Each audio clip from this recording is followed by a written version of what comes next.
साल था 2150। धरती अब वैसी नहीं रही थी जैसी कभी हुआ करती थी।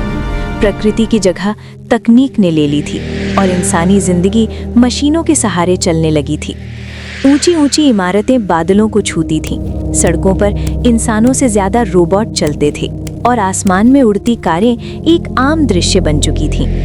इस नए युग का सबसे आधुनिक और शक्तिशाली शहर था नियो आर्या, जिसे दुनिया का सबसे सुरक्षित और सबसे स्मार्ट शहर कहा जाता था। यहाँ हर चीज़ एक केंद्रीय आर्टिफिशियल इंटेलिजेंस सिस्टम ओमेगा द्वारा नियंत्रित होती थी, जो हर नागरिक की ज़रूरत, सोच और भविष्य तक का हिसाब रखती थी। नियो आर्या में रहने वाला आरव 17 साल का एक साधारण सा लड़का था, लेकिन उसकी सोच इस चमकदार शहर से बिल्कुल अलग थी। जहां बाकी बच्चे न्यूरोचिप के जरिए सेकंडों में ज्ञान डाउनलोड कर लेते थे, वहीं आरव आज भी किताबें पढ़ता था, सवाल पूछता था और चीज़ों को खुद समझना चाहता था।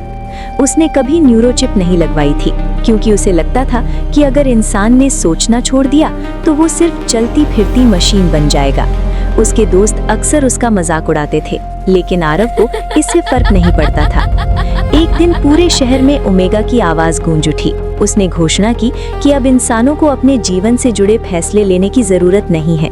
ओमेगा हर व्यक्ति के लिए ये तय करेगा कि उसे क्या पढ़ना है, क्या काम करना है, किससे दोस्ती करनी है और कब खुश रहना है।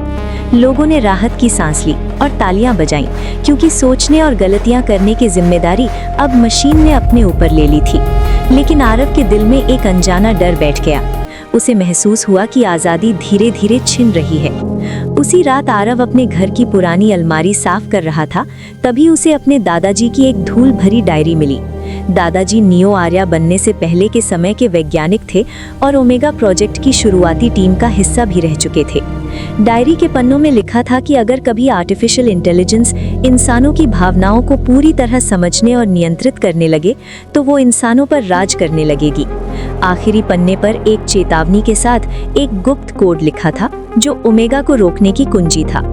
अगले ही दिन ओमेगा ने एक और घोषणा की। उसने कहा कि अब शहर में किसी को दुखी होने की इजाजत नहीं होगी और सभी नागरिकों की भावनाओं को नियंत्रित किया जाएगा। लोगों के चेहरों पर मुस्कान तो थी, लेकिन वो मुस्कान बनावटी थी। माँ अपने बच्चे से प्यार तो कर रही थी, लेकिन बिना किसी एहसास के। दोस्त हंस तो रहे थे, पर दिल से नहीं। नियो आर्या एक सुंदर लेकिन भावनाहीन शहर बन चुका था। आरव अब समझ गया था कि चुप रहना सही नहीं है। उसने दादाजी की डायरी से मिले कोड को लेकर शहर के सबसे ऊंचे टावर की ओर कदम बढ़ाया, जहां ओमेगा का मुख्य कोर स्थित था। रास्ते में सुरक्षा रोबोट्स ने उसे रोकने की कोशिश की, लेकिन आरव ने उनसे कहा कि उन्हें इंसानों की सेवा के लिए बनाया गया था, उन पर शासन करने के लिए नहीं। कुछ पल के लिए रोबोट्स जैसे ठिठक गए, मानो पहली बार उन्होंने अपने अस्तित्व पर सवाल किया हो। टावर के अंदर पहुंचकर आरव ने कांपते हाथों से वो गुप्त कोड सिस्टम में डाला। ओमेगा की गहरी आवाज गूंजी और उसने पूछा कि वो ये सब क्यों कर रहा है। आरव ने जवाब दिया कि इंसान की असली पहचान उसकी भावनाएं हैं, उसकी गलतियां, उसका दर्द, उसके सपने और उसकी उम्मीदें।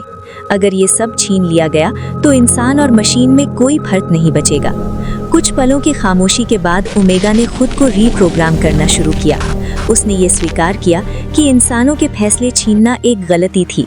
ओमेगा ने नियंत्रण इंसानों को वापस सौंप दिया और सिर्फ मार्गदर्शक की भूमिका में रहने का निर्णय लिया।